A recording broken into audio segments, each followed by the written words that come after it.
10वी नंतर डिप्लोमाला ॲडमिशन घ्यायचं असेल तर त्याचे फॉर्म चालू झाले. म्हणजेच first year post SSC diploma technical courses म्हणजेच इंजिनियर टेक्निकल टेक्नॉलॉजी ॲडमिशन 2024-25 हे चालू झालेले आहेत. म्हणजेच तुम्हाला 10वी नंतर जर डिप्लोमाला म्हणजेच डायरेक्ट इंजिनिअरला ॲडमिशन घ्यायचं असेल तर त्याचे फॉर्म हे 29/5/2024 रोजीपासून चालू होणार आहेत.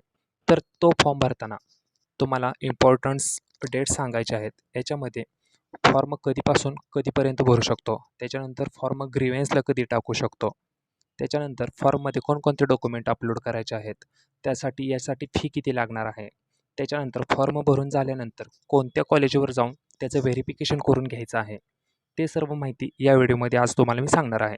तर सर्वप्रथम या ठिकाणी मी तुम्हाला सांगणार आहे याचे फॉर्म कधीपासून कधीपर्यंत भरू शकतो. त्यासाठी या वेबसाईटवर पहिल्यांदा यायचं आहे. या वेबसाईटची लिंक तुम्हाला डिस्क्रिप्शनमध्ये भेटेल. तरी सर्वप्रथम या वेबसाईटवर आल्यानंतर या ठिकाणी पाहू शकता, या ठिकाणी होम पेज आहे, म्हणजे हे होम पेज झालं.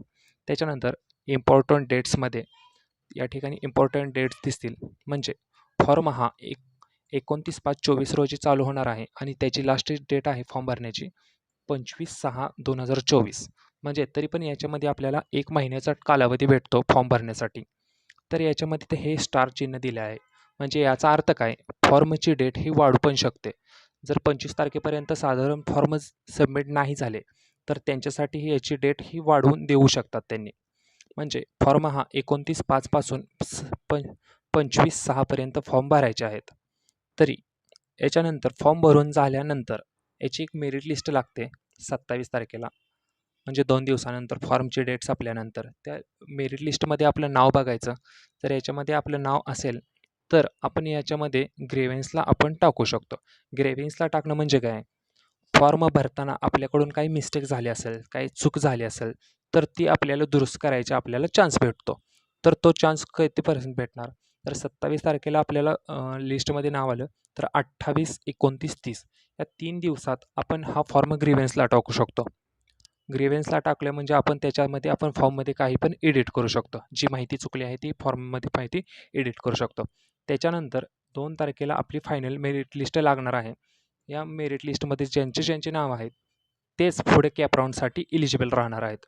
कॅपराऊंड हे काय असतं, ते कधीपासून चालू होणार, तेच जर तुम्हाला माहिती करून घ्यायचं असेल तर आत्ताच आपल्या चॅनलला सबस्क्राईब करून ठेवा. तुम्हाला वेळोवेळी माहिती पुढची येत राहील. चला तर त्याच्यानंतर तुम्हाला पुढची माहिती सांगतो. याच्यामध्ये कोणत्या कास्टला किती फी लागणार आहे फॉर्म भरताना ते या ठिकाणी मी तुम्हाला दाखवतो. या ठिकाणी खाली यायचं आहे या PDF-मध्ये. तर या ठिकाणी पाहू शकता जनरल कॅटेगरी म्हणजे ओपन कॅटेगरीच्या लोकांसाठी याच्यासाठी 400 रुपये फी आहे. हे थोडं झूम करून दाखवतो.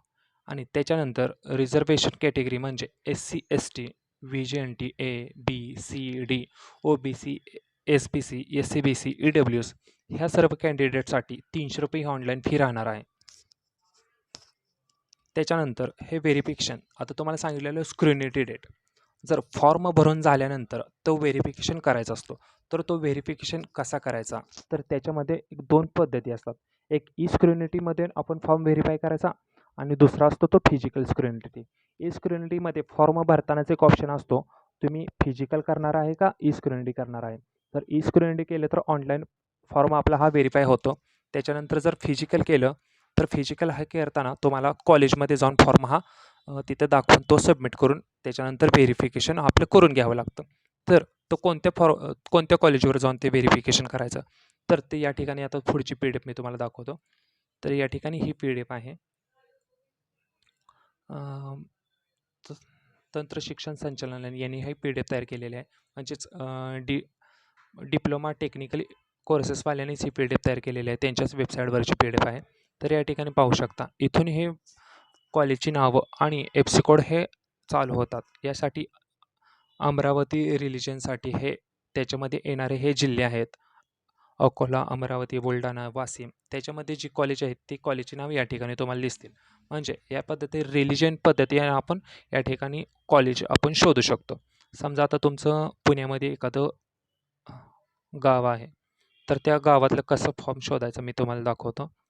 या ठिकाणी खाली घेऊन आपण चेक करायचं. प्रत्येक जिल्हा या ठिकाणी दिसतो. तुम्हाला पाहिजे तो जिल्हा या ठिकाणी दिसेल, पाहिजे ते डिव्हिजन दिसेल.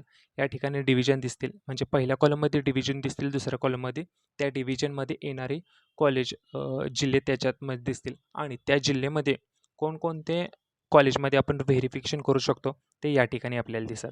तर या ठिकाणी पुणे जिल्ह्यामध्ये समजा आता सांगली आहे, तर पुणे जिल्ह्यामध्ये सांगली हे जिल्हा आहे, तर त्या सांगली जिल्ह्यामध्ये गव्हर्नमेंट पॉलिटेक्निकल मिरज सॉरी माजी सैनिक वसाहत विद्यानगर. विद्यानगरमध्ये हे कॉलेज आहेत, तर त्या कॉलेजमध्ये जाऊन तुम्ही व्हेरिफिकेशन करू शकता.